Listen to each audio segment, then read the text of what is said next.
America, Israel ಹಾಗೂ Iran ನಡುವೆ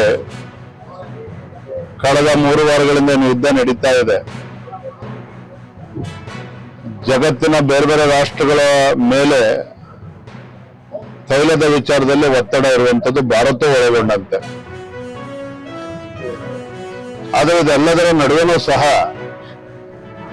ಪ್ರಧಾನಮಂತ್ರಿ ನರೇಂದ್ರ ಮೋದಿಜಿಯವರ ಒಂದು ಕಾಳಜಿಯನ್ನ ವಹಿಸಿ ಭಾರತದಲ್ಲಿ ಬಡವರ ಮೇಲೆ, ಸಾಮಾನ್ಯರ ಮೇಲೆ ಹೊರೆ ಆಗಬಾರದು ಅನ್ನುವ ನಿಟ್ಟಿನಲ್ಲಿ ಪೆಟ್ರೋಲ್ ಮತ್ತು ಡೀಸೆಲ್ ಮೇಲೆ ಅಬಕಾರಿ ಸುಂಕವನ್ನ 10 ರೂಪಾಯಿ ಕಡಿಮೆ ಮಾಡಿರುವಂತದ್ದು ನಮ್ಗೆಲ್ಲವೂ ಕೂಡ ಗೊತ್ತಿರುವಂತದ್ದು.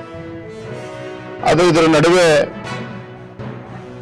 ಭಾರತದಲ್ಲೂ ಕೂಡ ಕೊರತೆ ಇದೆ, ಪೆಟ್ರೋಲು, ಡೀಸೆಲ್, ಗ್ಯಾಸ್ ಕೊರತೆ ಉಂಟಾಗ್ತದೆ ಅಂತ ಹೇಳಿ ಏನು ಅಪಪ್ರಚಾರ ನಡೀತಾ ಇದೆ. ಇದರ ಪರಿಣಾಮ ಜನರು ಆತಂಕಕ್ಕೆ ಒಳಗಾಗ್ತಾ ಇದ್ದಾರೆ. ಖಂಡಿತ ಆ ರೀತಿ ಪರಿಸ್ಥಿತಿಗಳಿಲ್ಲ. ಈಗಾಗಲೇ ದಿನನಿತ್ಯನ ಪತ್ರಿಕೆಗಳಲ್ಲಿ, ದೃಶ್ಯ ಮಾಧ್ಯಮಗಳಲ್ಲಿ ನಾವು ನೋಡ್ತಾ ಇದ್ದೇವೆ.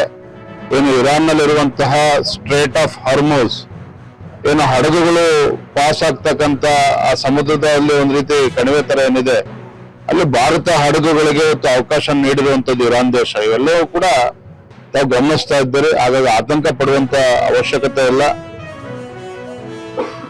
ಎಲ್ಲವೂ ಕೂಡ ಒಳ್ಳೆಯದಾಗ್ತದೆ. ಸದ್ಯದಲ್ಲೇ ಯುದ್ಧ ಕೂಡ ಮುಗಿಯುತ್ತೆ ಅನ್ನುವ ಚರ್ಚೆ ಕೂಡ ಆಗ್ತಾ ಇದೆ.